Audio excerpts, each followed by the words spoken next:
आप देख रहे हैं संदेश 24 न्यूज। अब खबर दिखेगी।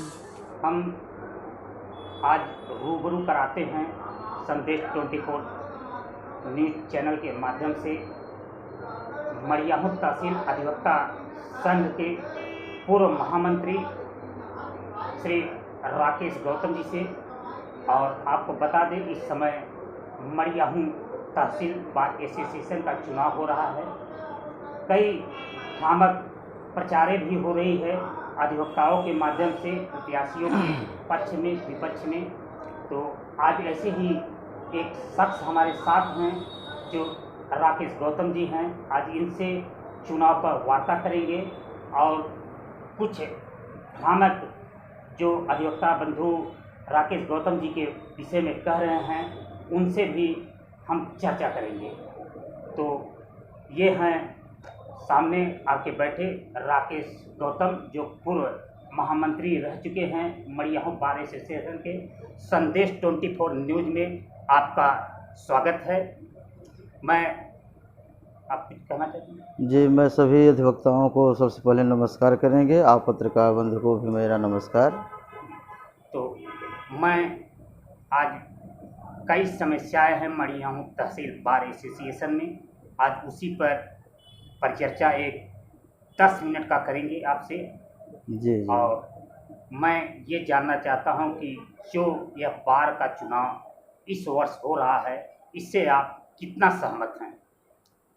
देखिए, बार का चुनाव जो हो रहा है, यह इस बार का चुनाव अधिवक्ताओं के सम्मान का चुनाव है, क्योंकि जो पुराने अध्यक्ष और नए अध्यक्ष होते हैं तो लोग अपना एक तुलना करते हैं कि कौन हमारी सुरक्षा के लिए अच्छा पड़ेगा।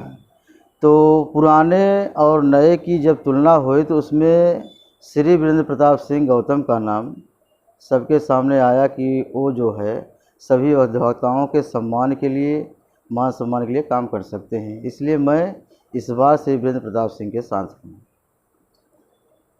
कुछ अधिवक्ताओं में भ्रामक प्रचार फैलाया जा रहा है कि राकेश गौतम वीरेंद्र कुमार गौतम के साथ नहीं होकर दूसरे अन्य के साथ हैं।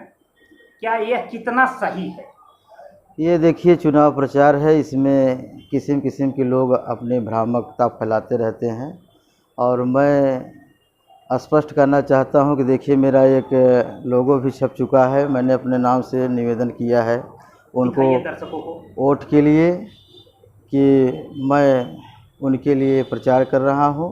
अब यह भ्रम दूर हो जाना चाहिए। मैं सीधे सीधे अधिवक्ताओं के सम्मान के लिए इस बार श्री वीरेंद्र प्रताप सिंह के साथ हूं। अच्छा, वीरेंद्र प्रताप सिंह ये करीब 20 साल तक कहा जाता है कि ये 20 साल तक मड़ियाहू तहसील में अधिवक्ता के रूप में रहते हैं, अध्यक्ष पद पर रहे। तो ऐसा क्या दिखा है आपको कि आप वीरेंद्र प्रताप सिंह के साथ इस बार हैं और भी आपके यहाँ प्रत्याशी होंगे? जी, हमने बताया ना कि सभी अधिवक्ता जो है अपना तुलनात्मक जब रूप लेते हैं, उसमें मैंने देखा कि किसी भी अधिवक्ता को जब भी समस्याएं होती थी तो उनको एक कॉल जाता था तो वो वहाँ से तुरंत भागे चले आते थे। चाहे जैसे भी अधिवक्ता होता था उसके सम्मान के लिए वो लड़ जाते थे, चाहे अधिकारी हो कर्मचारी हो, वो हमेशा अधिवक्ताओं के सम्मान के लिए लड़े हैं। इसलिए मैं उनके साथ हूँ। अच्छा, आप अपने जो महामंत्री काल में जब आप महामंत्री रहे तो अधिवक्ताओं के लिए आपने किया क्या, ये आप बताएंगे? जब से देखिए मैंने 2012 से चुनाव पहली बार कोषाध्यक्ष हुआ तो बार के लिए मैंने कुर्सियाँ और अधिवक्ताओं के लिए माइक की व्यवस्था और आपके जो भोलानाथ शुक्ला थे उनसे आरओ की व्यवस्था मैंने करवाया। जहाँ तक हो सका अभी तक वही व्यवस्था है। हमारे पूर्व चेयरमैन परमजीत जी, उनको वो भी बाजा वाजा दिए थे जिससे माइक से पूरे मीटिंग होता था। लेकिन सभी समस्याएं जो है, जो जितनी भी सुविधाएं थे, सबको ध्वस्त कर दिया गया इतने समय के भीतर। मैं चाहता हूं कि अधिवक्ता का सभागार भी कायदे से बना रहे, उसमें अधिवक्ताओं की मीटिंग कायदे से हो, सभी अधिवक्ताओं का सम्मान बना रहे। इसलिए मैं चाहता हूं कि इस बार जो है एक नई व्यवस्था हो और बार के रजिस्ट्रेशन और बार के नवीनीकरण संस्था के रजिस्ट्रेशन के लिए हमारे समझ से श्री वीरेंद्र प्रताप सिंह ही उपयुक्त साबित हो रहे हैं। आप रजिस्ट्रेशन की बात उठा दिए हैं। रजिस्ट्रेशन कहा जाता है कि रजिस्ट्रेशन का इस बार नवीनीकरण नहीं कराया गया, आखिर क्या उस कारण में आप जानना चाहेंगे?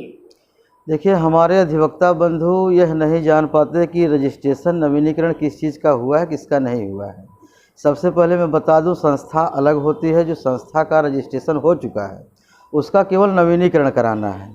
ये प्रबंधकारिणी समिति होती है जिसमें अध्यक्ष, महामंत्री या अन्य जितने पदाधिकारी होते हैं, उसका रजिस्ट्रेशन आज तक हुआ ही नहीं।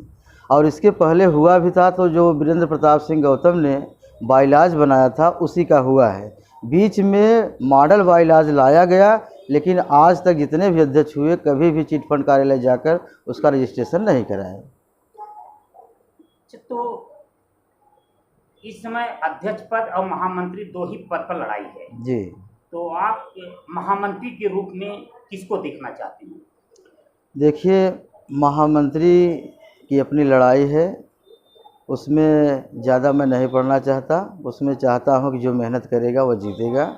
मुझे मुख्य उद्देश्य मेरा अध्यक्ष पद के लिए इसलिए है कि बार की जो व्यवस्थाएं ध्वस्त हुई हैं, नवीनीकरण और रजिस्ट्रेशन, उसके लिए मैं चाहता हूं कि अध्यक्ष अगर सही रहेंगे तो सब कुछ सही हो जाएगा। राकेश जी, अभी आपने कहा है कि हम जो है वीरेंद्र गौतम जी के साथ में हैं, तो हमारे अधिवक्ता बंधु आप इस समय महामंत्री भी रह चुके थे और इस समय सारे अधिवक्ता आपके साथ हैं, और जहाँ तक लोग बताते हैं कि आपके साथ इस समय जो है मतदाताओं की, जो अधिवक्ता बंधुओं के मतदाता बल है आपके साथ काफ़ी है। तो ऐसे में अधिवक्ता बंधु ये भी चाहेंगे कि आप महामंत्री पर भी कुछ खुलासा करें।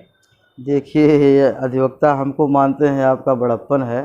आप जो मानते हैं, अधिवक्ता जो है, अधिवक्ता पढ़े लिखे बुद्धिजीवी हैं, ये बुद्धिजीवियों का चुनाव है। इसके लिए सब कुछ खुलासे नहीं किए जा सकते। जहाँ तक मेरी आशा विश्वास है, मैं कहूँगा कि सोच समझ कर वोट देंगे और अध्यक्ष पद के लिए मैं खुल के सामने हूँ। चलिए, ये रहे जो है राकेश गौतम जी, जो अपने विचार व्यक्त किए, संदेश 24 न्यूज़ से साझा किए और अधिवक्ता हित की बात किए।